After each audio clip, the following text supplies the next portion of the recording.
दोस्तों, आप सब कैसे हो? मेरे चैनल पर आपका स्वागत है। फिर से एक रस भरी कहानी में आज की कहानी बहुत ही खतरनाक है, जो कहानी सुनते ही शरीर का हर पार्ट खड़ा होने लगेगा। इस कहानी में बहुत मज़ा आने वाला है, अंत तक ज़रूर सुनिए। अगर आप अभी तक सब्सक्राइब नहीं किए हो तो प्लीज़ अभी इसी सेकंड चैनल को सब्सक्राइब कर लो, क्योंकि ये कहानी ऐसी है कि बीच में छोड़ोगे तो पछताओगे और अगला पार्ट मिस हो जाएगा। मैंने अपनी अलमारी से वह काली वाली परफ्यूम की शीशी निकाली जो कभी कभार मेरे पति इस्तेमाल करते थे। मेरे पति का नाम राहुल था। मेरे पति जब ये परफ्यूम लगाते थे, रात में मेरी सांसें थम जाती थीं। उनका स्पर्श इतना गहरा था कि मैं सारी रात उनके ख्यालों में डूबी रहती थी। एक दिन क्या हुआ, मैं किचन में चली गई। मैंने अदरक वाली चाय बनाई और उसमें एक खास जड़ी मिला दी ताकि राहुल को थोड़ी ज़्यादा एनर्जी मिल सके। ऐसा करते करते रात के 11:30 बज चुके थे। फिर मैंने जल्दी से चाय का कप उठाया और राहुल के बेडरूम में चली गई। लेकिन राहुल तो दूसरे शहर में मीटिंग के लिए गए थे, तो मैंने सोचा कि अब तो रोहन ही है जो मेरा इंतज़ार कर रहा होगा। रोहन बड़े बेचैनी से मेरा इंतज़ार कर रहे थे। जैसे ही मैं अंदर आई, रोहन उठकर खड़े हो गए और मुझे घूरने लगे। जब वह कुछ नहीं बोले तो मैंने ही पूछ लिया, ऐसे क्या देख रहे हो, बोलो ना, मैं कैसी लग रही हूँ आज? रोहन ने हकलाते हुए कहा, आज तो मन कर रहा है कि आपको अभी अपनी बाहों में भर लूं। मैंने हंसते हुए उसे चाय का कप थमा दिया और कहा, मुझे बाहों में लेने की ज़रूरत नहीं है, बस तुम ये पी लो। रोहन ने झट से कप लिया और घूंट घूंट में चाय ख़त्म कर दी। चाय पीते ही कुछ ही मिनट बाद उसने मेरी कलाई पकड़ ली और अपनी तरफ धीरे से खींच लिया। उसके बाद अपनी वो नज़रें मेरी आंखों पर जमा दी। बाप रे, क्या क्या बताएं दोस्तों, रोहन ने कैसे कैसे मेरी सारी भावनाओं को जगा दिया। अगर आपको भी पूरी डिटेल जाननी है तो पहले कहानी को लाइक करें। प्लीज़ लाइक कर दो ना। प्लीज़ सब्सक्राइब भी कर लो, क्योंकि जो सब्सक्राइब नहीं करेंगे उन्हें अगला पार्ट नहीं मिलेगा और ये कहानी अधूरी रह जाएगी।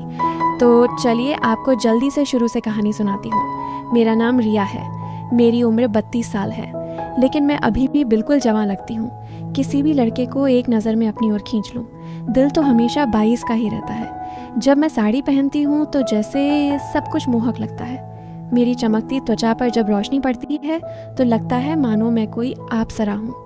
अब बात करते हैं मेरे 24 साल के देवर की, जो अब मेरा हो चुका है। उसकी मासूमियत और जोश ने मेरे अंदर आग लगा दी है। जब वह मेरी तरफ देखता है तो उसकी आंखों में वह चाहत साफ छलकती है, जैसे वह किसी मीठे ख्वाब को जी रहा हो। कभी वह मुझसे कहता है, भाभी आज आप तो दिल लूटने वाली लग रही हो। इसीलिए मेरे पति कभी कभी काम से जल्दी आकर मुझे चुपके से गले लगा लेते हैं। हम शहर में रहते हैं क्योंकि मेरे पति कंपनी में बड़े पद पर काम करते हैं। मेरी 6 साल की एक बेटी भी है, इसलिए मेरी काया भी अब और आकर्षक हो गई है। पति को अपना फ़र्ज़ समझकर रोज़ उनकी देखभाल करती थी। भले ही हमारी शादी को 8 साल हो चुके थे, लेकिन मेरे पति अभी तक मुझे बहुत प्यार से संभालते थे। अच्छे से मेरा मतलब है, हर अंग को छू छू कर प्यार करते थे। वैसे आमतौर पर उनका तरीका ही ऐसा था, लेकिन मैं हमेशा साफ़ सफाई रखती थी और कभी कभार परफ्यूम ही लगा लिया करती थी। दोस्तों, आपको मुझसे बात करना है तो इस वीडियो को लाइक करो और चैनल को सब्सक्राइब कर लो। और हाँ दोस्तों, जो भी सब्सक्राइब करेगा उससे मैं अपना स्पेशल मैसेज भेज दूंगी, तो जल्दी से सब्सक्राइब कर लो वरना पछताओगे। पिछले महीने कुछ ऐसा हुआ जिसका हमें कभी अंदाज़ा भी नहीं था। शाम को मेरे पति राहुल घर लौट रहे थे। उनकी ऑफिस में एक बड़ी डील थी, इसीलिए सबने उन्हें बहुत व्यस्त रखा था और वह कार से घर आ रहे थे। आते वक्त उनकी कार का एक्सीडेंट हो गया। इस हादसे में उनकी टांग में चोट लग गई और डॉक्टर ने कहा कि ठीक होने में कम से कम 10 महीने लगेंगे। यह सुनकर मेरा दिल टूट गया। राहुल का दर्द भले ही शारीरिक था, लेकिन मेरे मन में एक गहरी बेचैनी भर आई। जब मैंने उन्हें अस्पताल में देखा, उनकी आंखों में पीड़ा साफ दिख रही थी। मैंने तुरंत उनके पास जाकर उनका हाथ थाम लिया। इसी वजह से मेरी ननद और मेरा देवर उन्हें देखभाल के लिए आए थे। मेरे ससुर जी और सास तो वापस चले गए, लेकिन राहुल ने देवर जी को यहाँ रुकने को कहा क्योंकि वह ठीक से चल भी नहीं पा रहे थे। मुझे ही बाजार से सामान लाना और बाहर के काम करने पड़ते थे। मैं मान गई और बहुत खुश हो गई। देवर जी मेरे कद तक ही आते थे। बॉडी भी फिट थी और रंग भी गोरा था। वह ज़्यादा शरारती किस्म का लड़का नहीं लग रहा था और मैं भी खुश थी कि कोई तो आया जो मेरी मदद कर सके। आज वह मुझसे थोड़ा थोड़ा संकोच कर रहा था क्योंकि वह शादी के बाद पहली बार मेरे साथ इतने पास था। रात को जब मैं राहुल को दवा दे रही थी तब मेरा देवर भी हमारे पास बैठा था और फिर अपने कमरे में जाकर समय पर सो गया था। राहुल के चेहरे पर थोड़ी राहत की लकीर थी, लेकिन वह अभी भी दर्द में था। तभी मेरी सारी भावनाएं बाहर निकल आईं। मैंने राहुल के पास बैठकर कहा, वह भी क्या दिन थे जब आप रोज़ मुझे छूते और अपनी गर्माहट से भर देते थे। राहुल यह सुनकर हल्के से हंसने लगे। क्या हो गया मेरी जान, आज तो पूरी उत्तेजित लग रही हो। मैंने कहा, नहीं जी, आपको तो मजाक सूझ रहा है और इधर मेरी हालत ख़राब है। सच बताऊं तो इसने मेरा बुरा हाल कर रखा है। मेरे पति बोले, मैं तुम्हारा दर्द समझता हूँ रिया, मेरा भी बहुत मन करता है, लेकिन क्या करूँ, मैं तो ठीक से हिल भी नहीं सकता। बस थोड़े दिन और सब्र कर लो, फिर देखना मैं इस तुम्हारे फूल का क्या हाल करता हूँ। तभी मैंने कहा, थोड़े दिन नहीं, पूरे 10 महीने बाकी हैं ठीक होने में, और मेरा तो 1 महीने में ही ये हाल हो गया। पता नहीं आगे के दिन कैसे बीतेंगे। मेरे पति मेरी उदासी मिटाने के लिए बोले, चलो वो नहीं तो कम से कम चाय ही पिला दो, डॉक्टर ने भी कहा है। तभी मैंने हंसते हुए कहा, आपके नसीब में तो वह भी नहीं है क्योंकि आपकी बिटिया ने पी लिया है। हम दोनों ज़ोर ज़ोर से हंसने लगे। मेरे पति मुझे खुश रखने की पूरी कोशिश करते थे, लेकिन मैं क्या करूं, सब बेकार था। थोड़ी देर बाद राहुल सो गया क्योंकि उनकी दवाइयों में नींद की गोलियां भी थी, लेकिन मुझे नींद कहाँ आ रही थी। इसीलिए मैं खड़ी होकर देवर जी को देखने चली गई कि वह सोया है या नहीं, लेकिन वह अब भी जाग रहा था और मोबाइल देख रहा था। मैंने उसके कमरे में जाकर कहा, हुआ रोहन, 12:30 बज चुके हैं और तुम अभी तक नहीं सोए। लगता है तुम्हारे मन नहीं लग रहा है। वह उठकर बैठ गया और बोला, नहीं भाभी, ऐसी बात नहीं है, बस यूं ही फ़ोन देखते देर हो गई। फिर उसने पूछा, भाभी आप भी तो नहीं सोई? मैंने कहा, मुझे तो आजकल नींद ही नहीं आती। रोहन ने पूछा, क्यों, क्या बात हो गई? मैंने हंसते हुए कहा, नहीं, वो मैं तुम्हें नहीं बता सकती। जब तुम्हारी शादी होगी तो तुम्हें खुद ही पता चल जाएगा। मेरे मुंह से ऐसा सुनते ही रोहन ने अपनी नज़रें नीचे कर ली और अंदर ही अंदर मुस्कुराने लगा। तभी मैंने कहा, अरे तुम तो इतनी सी बात पर शर्मा गए। अच्छा बताओ, अभी तक कोई लड़की पसंद की है या नहीं? रोहन कुछ नहीं बोला, उसे अभी भी संकोच था। तभी मैंने उसका हाथ पकड़ा और कहा, अरे पागल, अपनी भाभी से इतना मत शर्माओ। वह धीरे से बोला, भाभी सच बताऊं तो ऐसी बातें मैंने अभी तक अपने दोस्तों से भी नहीं की हैं। मैंने कहा, अच्छा तुम मुझे अपना दोस्त ही समझ लो ना, क्योंकि मुझे ऐसी बातें करने में बहुत मज़ा आता है। रोहन ने कहा, हाँ भाभी, एक थी, लेकिन उसने मुझसे बातें बंद कर दी हैं। मैंने पूछा, तुमने उसकी जुदाई तो कर दी होगी ना? रोहन बोला, नहीं भाभी, सच बताऊं तो मैंने उसे ठीक से छुआ भी नहीं था। मैंने मुंह बनाते हुए कहा, तुम तो बड़े सीधे हो। चलो कोई बात नहीं, अब तुम मेरे पास आ गए हो तो मैं तुम्हें अपना प्यार देकर जवान कर दूंगी। मैं बातें करते करते रोहन के कमरे में ही गई थी। सुबह जब मेरी आंखें खुली तो रोहन बेड पर बैठा हुआ मुझे ही देख रहा था। मेरे उठते ही रोहन ने मुझे गुड मॉर्निंग बोला। जब मैंने पूछा, क्या देख रहे हो, तो वह बोला, भाभी आप सच में बहुत आकर्षक हो। मैं मुस्कुराते हुए बोली, अच्छा तब तुम सुबह सुबह आकर्षण का मज़ा ले रहे हो और रात को तो बड़े शर्मा रहे थे। वो मुस्कुरा के पूछने लगा, भाभी आप बुरा ना मानो तो एक बात पूछ सकता हूँ? मैंने कहा, अरे पागल, मैं क्यों बुरा मानूंगी, पूछो क्या पूछना है उसने। मुझसे कहने लगा, भाभी सच सच बताना, आप जो इतने भारी भारी लगते हो, आपको भारी नहीं लगता क्या?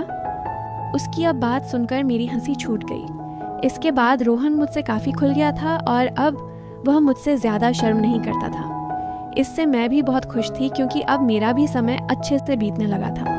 रोहन को आए हुए 25 दिन बीत चुके थे और वह मुझसे काफ़ी खुल मिला गया था। वो बाहर के सारे काम कर देता, बाजार से सामान ले आता और अपने भैया को भी सहारा देता। मेरी तो बहुत सेवा करने लगा था। शाम को मेरा सिर भी दबा देता और कभी कभी मेरे शरीर को भी आराम देता। लेकिन मेरी चाहत दिनों दिन बढ़ रही थी और मैं मेरे पति की हालत अब भी वैसी ही थी। अब सब कुछ मेरी बर्दाश्त के बाहर हो चुका था।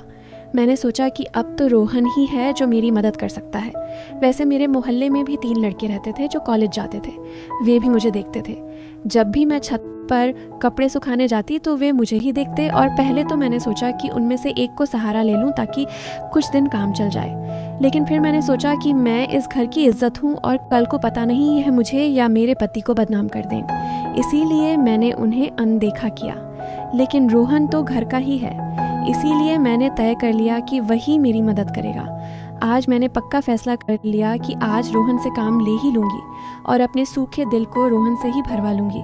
उसके बाद मैं किचन में खाना बनाने चली गई। जैसे ही रोहन नहाकर ताज़ा होकर किचन में आया, मैंने सब्ज़ी काटने का बहाना बना दिया। मैं किचन में ही साड़ी का पल्लू नीचे करके काम कर रही थी। मेरी बेटी अभी दादी के घर गई हुई थी क्योंकि घर में उसे देखने वाला कोई नहीं था, इसलिए अब बाकी का काम खुद करना पड़ता था। और घर में मेरे पति और रोहन के अलावा कोई नहीं था, तो मुझे डर भी नहीं था। जैसे ही रोहन अंदर आया, वह मुझे देखकर एकदम हैरान हो गया और कहने लगा, सॉरी भाभी, मुझे माफ़ कर दो। मैंने देखा नहीं और बाहर जाने लगा। तभी मैंने उसे रोक लिया। अरे रोहन, क्या हुआ? कोई बात नहीं, अंदर आ जाओ। रोहन बोला, भाभी ऐसे मैं अंदर कैसे आऊँ? मैं कहाँ, ऐसे वैसे मत करो और जल्दी जल्दी सर्जरी से आकर मेरी मदद करो। रोहन का मन भी कर रहा था, लेकिन मैं उसकी भाभी थी, इसीलिए वह थोड़ा हिचक रहा था। फिर अब मैंने उसे कहा। धीरे धीरे रोहन किचन में आ गया और पास आकर खड़ा हो गया। वह मुझे देखता ही रह गया। तभी मैंने कहा, ऐसे क्या घूर रहे हो? क्या तुमने आज तक नहीं देखा? वह बोला, माँ कसम भाभी, मैं आपको बता नहीं सकता कि मुझे कैसा लग रहा है। बहुत ही अद्भुत है भाभी। मैंने कहा, तारीफें करना छोड़ो और यहाँ मेरी मदद करो। तभी रोहन बोला, भाभी मुझे नहीं पता कैसे करना है। तो मैंने कहा, अरे बेवकूफ़, इसमें कुछ नहीं करना। ये लो, पकड़ो और बस धीरे धीरे सहलाओ। थोड़ी देर बाद जब रोहन के हाथ नरम होने लगे तो मैंने सोचा कि अब मेरा आगे झुककर सही से काम करने का समय है। मैं आगे झुकी और रोहन ने पीछे से मेरी मदद करने लगा। लेकिन कुछ देर में ही रोहन का मन शांत हो गया, तो देखा कि रोहन का काम तो पहले ही पूरा है।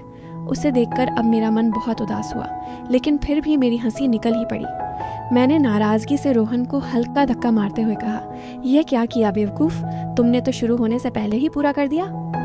इसके बाद जैसे ही रोहन का उत्साह ठंडा हुआ, उसने हड़बड़ाते हुए कहा, सॉरी भाभी, सॉरी। वो मैंने ऐसा कभी नहीं किया, इसलिए मुझसे ऐसा हो गया। मैं अभी जाकर साफ करके आता हूँ। उसे चला गया। मैंने भी उसे ज़्यादा नहीं रोका, क्योंकि मैं समझ चुकी थी कि यह उसके लिए इतना आसान नहीं होगा।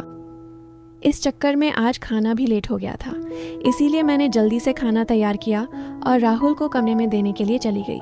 वह अब भी बैठे बैठे खाने का इंतज़ार कर रहे थे। राहुल बिल्कुल सीधे साधे और नरम दिल वाले आदमी हैं। वह मेरी बहुत चिंता करते हैं। जब मैं उनके लिए खाना लेकर गई तो पूरा पसीने से तर हुई थी। मुझे देखकर वह बोले, इतनी जल्दबाजी क्यों करती हो? रिया, धीरे धीरे काम कर लिया करो। ना देखो तुमने अपना क्या हाल बना लिया है। तब मैंने उन्हें छेड़ते हुए कहा, ये तो कुछ भी नहीं है। जब तुम काम करते हो तो मेरा इससे भी ज़्यादा बुरा हाल हो जाता है, और तब तो मैं तुम्हें रुकने के लिए भी कहती हूँ, लेकिन तुम तो हाँ कहकर तेज़ी बढ़ा देते हो। मेरे मुंह से ऐसा सुनकर मेरे पति मुस्कुराने लगे। तुम भी ना रिया, कहाँ की बात कहाँ ले जाती हो।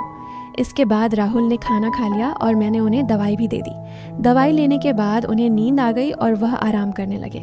मैं भी काफ़ी थक चुकी थी, इसलिए मैं नहा धोकर ताज़ा हो गई। इसके बाद मैं रोहन के कमरे में उसे देखने के लिए गई तो वह भी सो चुका था। फिर मैं भी आकर आराम करने लगी। शाम को जब मैं रोहन को चाय देने गई तो वह बैठा फ़ोन चला रहा था। मुझे देखकर उसके चेहरे पर मुस्कान आ गई। मैं भी उसे देखकर हंसने लगी और मैंने उससे पूछ लिया, क्या बात है रोहन, आज तो तुम काफ़ी खुश लग रहे हो। तो वह बोला, भाभी वो मैंने पहली बार ऐसा एहसास लिया था। प्लीज़ आप बुरा मत मानना, मैं सच बता रहा हूँ, बिल्कुल मेरे से काम नहीं बन पाया। तभी मैंने उसे रोकते हुए कहा, अरे बेवकूफ़, मैं कब बुरा मानने लगी, वैसे सच बताऊँ तो मुझे भी अच्छा लगा। इसके बाद मैं रोहन को चाय पकड़ा दी और उसके साथ बैठकर पीने लगी। हम दोनों बातें करने लगे। आज रोहन के मुंह से मेरे लिए तो तारीफ़ें ही बरस रही थीं। वह बस मेरी प्रशंसा ही करता जा रहा था। भाभी आप बहुत खास हो। मैं तो सोच रहा हूँ कि ज़िंदगी भर आपके साथ ही रहूँ। इन 25 दिनों में मुझे स्वर्ग जैसा लग रहा है, और ऊपर से आपकी सुंदरता। मैंने मुस्कुराते हुए कहा, आज तो तुम्हारे मुंह से सिर्फ तारीफ़ें ही निकल रही हैं। लगता है रोहन मेरा हाथ पकड़कर बोला, आप सही कह रही हैं भाभी, अब आपको भी मेरे काम में मेरी मदद करनी होगी। अब तो आपको मेरी बात माननी ही होगी। प्लीज़ भाभी, मना मत करना, बस एक बार के लिए मेरी हमसफ़र बन जाओ। इसके बाद आप जो भी कहेंगी मैं करूँगा। जब रोहन सब कह रहा था तो उसका चेहरा लाल हो गया था और मेरी हंसी फूट पड़ी थी। मैंने उसके सर पर हाथ फेरते हुए कहा, अरे पगले, इतना गंभीर क्यों हो रहे हो? बताओ, मैंने तुम्हें कभी किसी चीज़ के लिए मना किया है? वैसे भी अब तुम्हारे भैया तो वैसा भी मेरे काम में मेरी मदद नहीं कर पाते हैं। और तुम इतना शर्माओ मत। अगर इतना शर्माओगे तो कैसे चलेगा? चलेगा। इतना कहने के बाद मैं बोली, आगे से अब तुम्हारे साथ ही सोऊंगी। बस तुम मेरा ख्याल अच्छे से रखना। दोस्तों, कैसी लगी आपको रसभरी कहानी? अगर अच्छी लगी हो तो कमेंट में ज़रूर बताएं और साथ ही साथ इस चैनल को भी सब्सक्राइब कर दें ताकि मैं इससे भी और ज़बरदस्त कहानियाँ आपके साथ शेयर कर सकूं। और प्लीज़ लाइक करना नहीं भूलना। आप सब जानो। धन्यवाद। वेट करें इसके आगे वाले